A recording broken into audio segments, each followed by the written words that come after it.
Бәріңізге сәлем қыздар. Үй жағдайында пиццаға қосатын созылмалы сыр жасап көрсететін боламын. Ол үшін кастрөлімізге сүтімізді құямыз, ысытып аламыз. Дүкеннің болса да, қолдың сүті болса да бола береді. Сүтіміз міндетті түрде ыстық болуы керек. Үстіне енді творогымызды саламыз.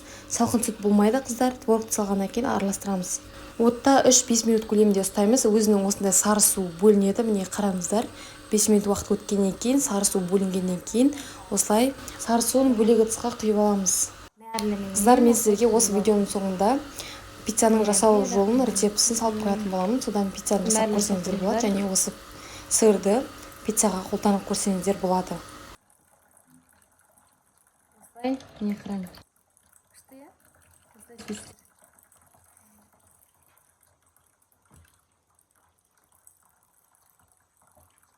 Бізде творогымызда ешқандай су қалмауы керек. Міне қараңыздар, осы тұрған өзінде су шығады, суын бөлек алып тастаймыз. Енді үстіне қазір біз кез келген жұмсақ майды қосамыз. Қолдың майы болса да бола береді.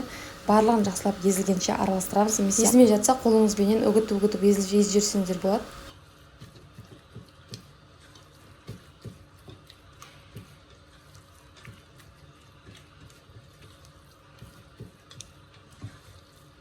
Енді үстіне жарты шай қасық тұз қосамыз, жарты шай қасық пищевая сода қажет болады. Үстіне қосып, барлығын жақсылап араластырамыз. Бір дана жұмыртқа қосамыз.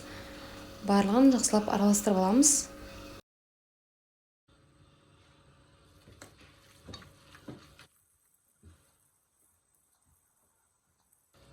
Қыздар, енді отқа қойып, үзбестен араластырып тұрамыз. Осылай біздің массамыз сұйықтау болу керек, және ешқандай іртік ештеңе болмау керек. Жақсылап барлығын қолымызды алмастан осылай араластырып тұрамыз. Бұл қыздар бізде тез қатады. Дайын болғаннан кейін қазір ыдысымызды алдын ала майлап қою керекпіз.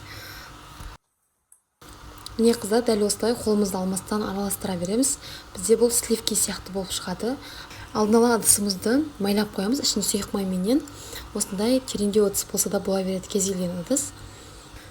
Біздің сырымыз міне қыздар дайын болды. Осылай тағы да араластырып, қайта тез қатып қалады. Бұл тез қимасаңыздар тез қата бастайды. Міне менде уже қатып жатыр. Бұл сливки сияқты болу керек. Қыздар, ерте алып қоймаймыз, қараймыз, өте сұйық болу керек. Енді міне дайындап қойған ыдысымызға құямыз. Қолға жабысып, тез қатып қалатын болады. Сондықтан ыдысымызға тез құю керекпіз. Құйғаннан кейін бетін жауып, бөлме температурасында суығаннан кейін холодильникке 2 сағатқа қойып аламыз. Уақыт өткеннен кейін қыздар міне түспей жатса, жан-жақтарын осылай пышақпен босатып алсаңыздар болады кішкене.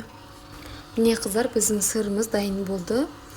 Пиццаның бетіне осы кесілген күймен сала берсеңіздер болады, немесе үкіштен өткізіп салсаңыздар да болады. Үкіштен өткізіп салу үшін морозильникке 1 сағатқа қойып аласыздар. Содан кейін өткізуге ыңғайлы болады. Содан кейін сала берсеңіздер болады.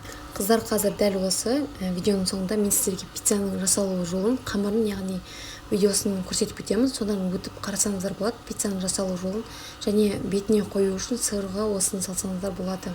Бүгінгі жасаған сыр сіздерге ұнаған болса, каналыма тіркеліп, лайк басып, өз пікіріңізбен бөлісуді ұмытпаңыздар. Алдағы уақытта сіздерге пайдалы осындай рецептермен бөлісуге тырысамын. Каналыма тіркеліп, жанындағы қоңырау батырмасын басып қойсаңыздар, менің салған рецептлерім сізге бірінші болып барып тұратын болады.